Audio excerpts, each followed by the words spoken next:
And you see a lot in there, don't you? Yeah. About what God really wants, and because here's the problem. The problem is that humans are corrupt. Yes. By nature. That we have the sin problem, and we have a helpless inclination towards sin. It's not just that we choose the wrong things, it's that we have a helpless inclination to do so. And we need, and Deuteronomy describes it as circumcision of heart. Jesus described it as a new birth. Paul described it as being a new creation. John described it as having God's being God's children. God was bigger. And that God justifies the ungodly, which is him.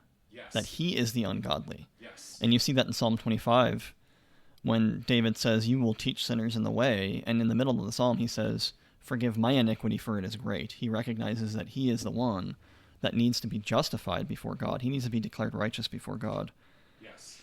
So there's several aspects and this is the real gospel. This is the real solution to the problem, right? Because, and you and I have talked about this before, that man's biggest problem, because Christians often emphasize hell, right, as our biggest problem. That unbelievers, people that are not Christians, are headed for hell, and that's their biggest problem. And that's kind of the standpoint from which evangelicals have preached the gospel now for these past few decades. But Eric, you and I have talked often about the fact that is not fundamentally humanity's biggest problem. Humanity's biggest problem is our separation from God due to our sin. And the real gospel is not, hey, just start doing the right thing. Because if we could do that, we would have done it already. The real gospel is not just believe this thing so you can escape hell, like fire insurance, as people call it.